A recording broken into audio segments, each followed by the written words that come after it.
I'm not working no more right now. I just recently left my job 2 weeks ago. Why? I told you to get a job, not lose a job. What I seem to think is happening is that you're not doing anything but smoking weed and doing nothing. That's not And right. that's not gonna, really? You just left your grandma in the car? Yeah, because I needed to get up here. She was my only way to get here. Is she in a, Does she have a license to drive? Do you even have a license to drive? I don't, sir. Everything we asked you to do, you did the exact opposite. Sir, I was working on it. I just need you to help me with this. Doing with your life, man. What am I doing with my life? Right now I'm currently barely getting stable at the house. I just recently moved house with my grandparents, but we switched locations from over there Galleria to over here, Aldine Westville.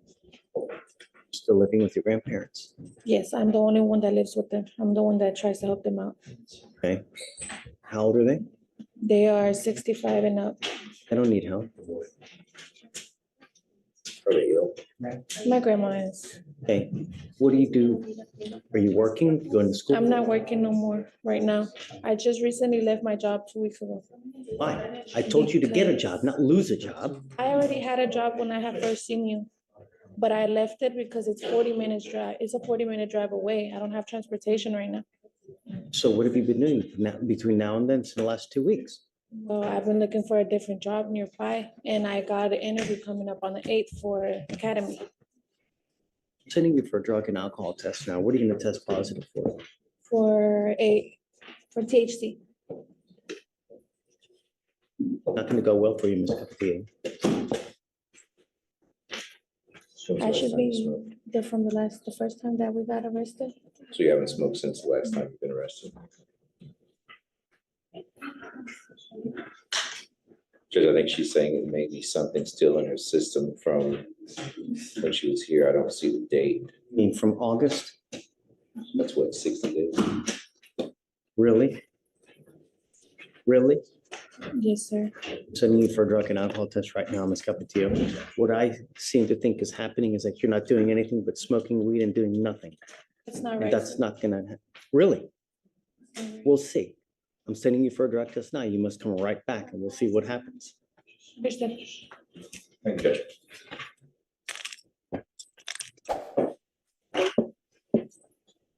What happened? Positive. For what? THC, no alcohol. Because we don't know the levels, but that's. How old is she? How old are you? I'm 19. That's it. You stay with me. I'm revoking your bond, man. Make an exception to tell somebody to bring my grandma, because she doesn't know how to drive, and I drove her up here. Where's your grandmother? She's up in Louis Deli. It's like a restaurant from here. I just left her parked there. She doesn't know how to drive. You just left your grandma in the car? Yeah, because I needed to get up here. She was my only way to get here. Is she in a, Does she have a license to drive? Do you even have a license to drive? I don't, sir. so your grandmother drove It's you? like or you one drove thing her? after the I other. drove my grandma here. Why'd you I bring don't her have here? any transportation, sir. I had to You get. can't drive if you ain't got a license and insurance. I was trying to provoke this. I was not trying to get arrested, sir. Everything we asked you to do, you did the exact opposite. Sir, I was working on it. I just need you to help me with this. I'm just asking you for like one more week, and I'll get it together. I haven't been smoking. I'm sorry, that's been there for a minute. I haven't smoked because I know I have. Yeah, I believe it. The tests are gonna eventually show something else, and you're not gonna believe me. I don't know what to tell you, Mr. content- Slatter, but I mean, it's like, it's literally, it's one thing after the other with Hear me me. out, sir. Judge, can I speak to you? You know what? I don't want to talk about the case, and you're really in enough hot water as it is. Because the problem is your grandmother probably doesn't have that many resources as is. So who do you have now that's gonna pony up $10,000 to get you out? This defendant can't do a single thing right to save her own life, and honestly, she's moving like she wants to be arrested just for the lifestyle change. She's sitting around all day doing absolutely nothing besides getting high, and then she caps it off by driving without a license or insurance like it's the most normal thing in the world. Her decision-making skills are so bad, they could be studied as a public safety hazard. And quitting her job while she's on probation when employment is literally a condition might be the most self-sabotaging move I've ever seen. That also raises a very real legal question. How was she even getting to work in the first place? Because either she was driving illegally this whole time, or she somehow had transportation she magically forgot existed today. And if she did have transportation before, why didn't she just use that same option instead of breaking the law on her way to court? Judges take that personally, by the way. Nothing irritates them faster than someone violating the law while actively showing up to discuss their last violation. You could see it all over the judge's face. This was his last straw, and she walked right into it like it was a trampoline. The second he revoked her bond, you knew he'd been holding that decision in his back pocket, just waiting for her to give him a reason, and she delivered. She's only 19, not even old enough to legally smoke in a lot of states, and already stacking up violations like they're collectible trading cards. What makes it even scarier is that she has absolutely no concept of how bad her record is going to haunt her later. That lack of awareness is the part judges fear the most, when someone's young, reckless, and completely blind to consequences. Watching her spiral like this is sad, frustrating, and honestly a little terrifying because she's springing into adulthood with no idea how the world works. You stuck like Chuck now for the next couple months in custody. All I asked you to do was be clean and do something productive. I can She goes with you. Oh, hey, Mr. Slider, what was her last name? Capatillo, Capatillo, that's right. Page 6. page 6. Not only that, she bond forfeited how many times?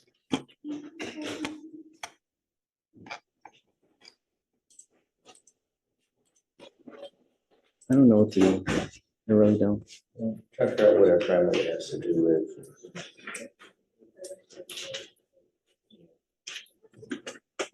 She has. Because the problem is that like, I can't let her drive home.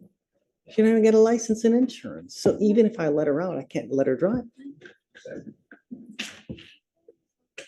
Will you do me a favor? Will you ask her if grandmother has the ability to drive? Or is there Right. someone else that can come in here and drive her? I'll find out. Please. Thank you, Judge. You know, I wanted to let you know that I'm bringing you out here because I feel really bad. But you've done nothing to help yourself. But smoke weed, you're driving without a license, and you continue to violate conditions of this court. You didn't show up like a week or two ago, you know? So it's one thing after the other. We are trying to do everything in our power to get through to you, to try to better yourself and to get to, we truly want the best for you. But at this point in time, you're your own worst enemy. You're doing nothing for us to also help you out. If I let you go now, that's enabling you, telling you it's okay for you to continue to conduct and act like you're doing. Ms. Capatillo, it is not. Me, if I let you out now, it's enabling you, and I refuse to do that. I want you to understand that we mean business. And this is what happens when you don't follow conditions. We mean business. No catch and release here.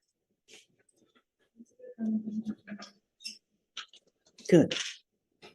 We'll see you in a couple days. And I really, truly hope that you now will appreciate this. Okay. I'm not letting you out.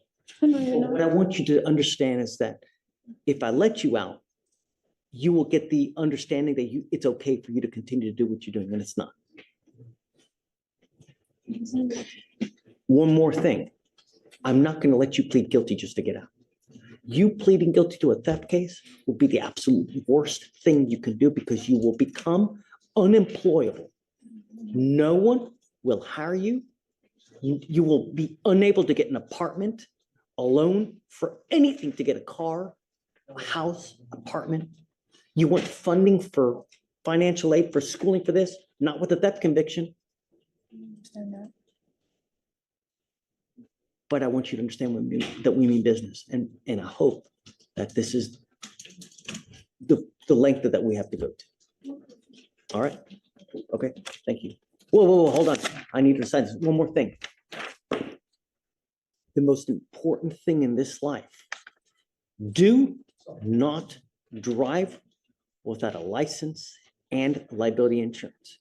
You will be signing an affidavit with me right now. This is a promise you're making to me not to drive. And if you do, I can have a contempt hearing and you can be facing up to 180 days in jail and a $500 fine every time you drive. If you get into a car and you get into an accident and you don't have insurance, you've completely messed with everyone. And I know you don't have money. But if you get into an accident with someone who's got like a BMW Jaguar, or even whatever it may be, they're out a ton of money and it's not fair. All I'm trying to do is what's fair. It's one failure after another with her, and she has no clue how deeply all of this is going to cut into her future. I genuinely hope she eventually realizes the judge isn't trying to be a villain here. He's the only person in the room actually trying to slow her freefall. He's doing everything he can to get it through her head that the choices she's making right now aren't sustainable in the real world. And once that conviction hits her record, it's like she just signed up to play the game of life on extreme difficulty mode with no tutorial. Employers check records, landlords check records, even some schools check records. She has no idea how quickly these decisions snowball outside of the courtroom. And being only 19, she's operating on pure impulse without understanding the long-term damage trailing behind her. Judges see this pattern every day, and the sad part is they know exactly where it leads if someone doesn't intervene. That's why revoking her bond wasn't just punishment, it was a desperate attempt to force a reset before she becomes an adult with a criminal spiral she can't undo. Sometimes a few days in custody is the only thing that gets someone to stop, breathe, and finally realize that the world doesn't bend to their wishes. Do you think she'll actually learn from this, or is she headed right back into the same mistakes? Let me know what you guys think down in the comments. Thanks so much for watching. Don't forget to like and subscribe, and I'll catch you in the next one.